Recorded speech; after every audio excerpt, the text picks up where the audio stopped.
Grace, Emily, Zoe, Adeline, Rina, Celeste, Rina.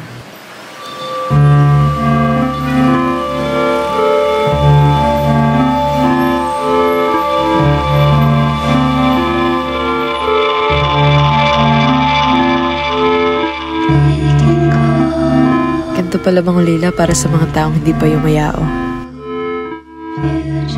Ang Mangulila sa lahat ng taong nakilala mo, tila'y kapos ng malamang wala nang makapasa bulsa. At habang patuloy na numinipis ang gabi, nakatala ang lahat ng pinagluluksa ang kawalan. Kawalang nilalako ng mga bituin sa mas murang halaga, kawalang ninakaw, kawalang kailan may di maaabot.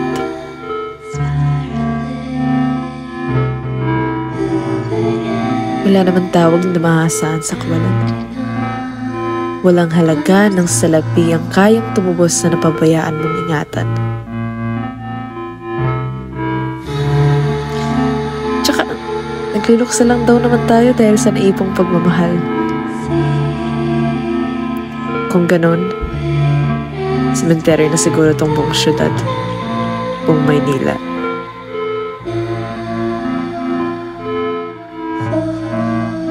Sapagkat, ano pa ang dahilan para tugisin ang mga bituin? Kung tiyak ang mga taong dati may-ari nito, ay hindi na lamang isang puntod.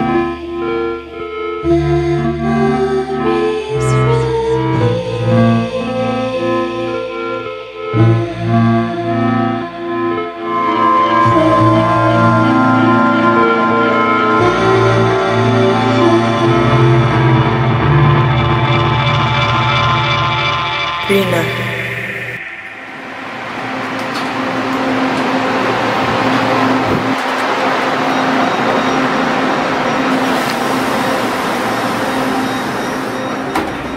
Pero ba't ganun, no? Buntod na nga nabubuhay pa. Nabubuhay sa anino mong nakikita ko lagit-lagi sa footbridge ng Katipunan. Sa anino mong nakikita ako sa graffiti ng mga eskinita, mga daang punong-puno ng mga estranghero. Nakikita kita. Nakikita ko pa rin yung anino mo sa gutuhan na laging natin tinatambayan pagkatapos ng klase. Pati na rin sa bibilan to siguro. Aninong sumusunod sa kada sulok ng Katipunan. Sa ginaw ng hangin ng kalsada. Roon. Ewan ko. Nakikita pa rin kita eh. Ang bangkay ng alaala natin, Rina.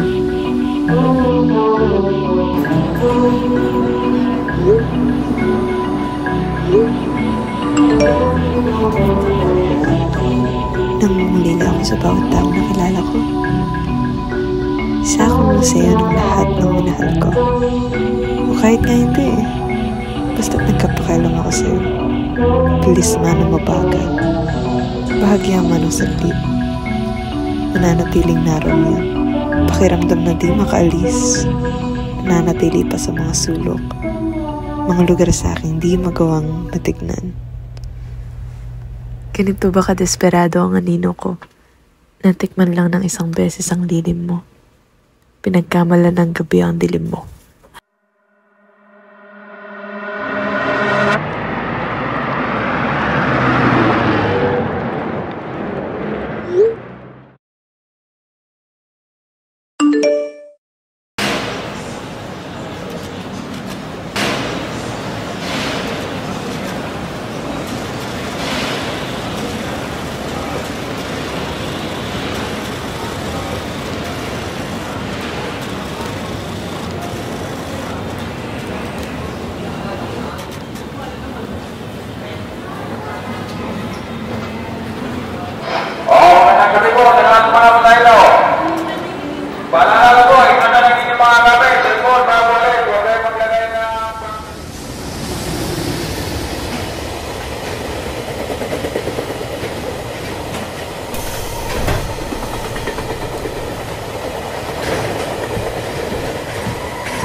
pag-aalala. Kaisa ko ang gabi eh. Kaisa ko ang tagas ng nagsisitingkarang kulay ng mga karatula. Nahihilo ba tayo sa nginig ng ilaw o sa nadadaan ang guni-guni ng nakalipas?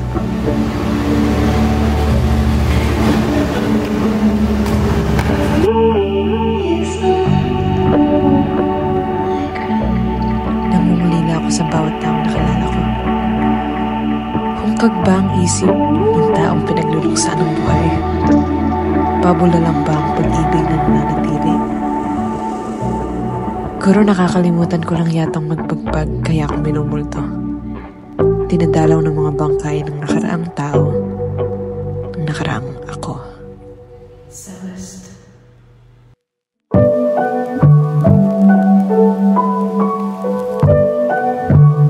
Minsan, hinahayaan lang natin ata ipaugoy-ugoy ng hangin ang pinagkakait sa atin. Namimigay ng tira-tirang kakanin ng alaala. Mamalaging puyat sa presensya nang walang parang makaidlip.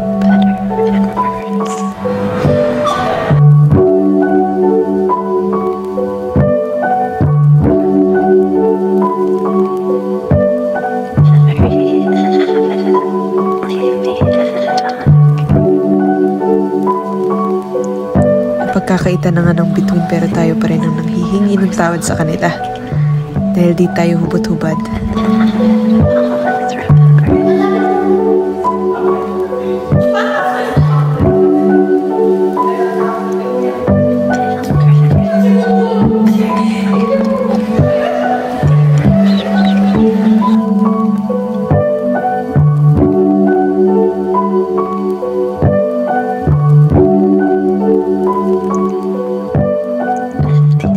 Pero hanggang ba sa pati ako na rin ang namumulok? Mangangailangan pa rin ba akong bumisita?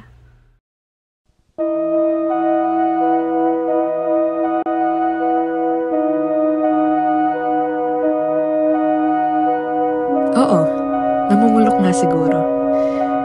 Namumulok, kapos ng malamang, nanakawan, hinuhubaran, hinahabol ng mga anino, minumulto, nangungulila, naglulukso. At oo, bumibisita.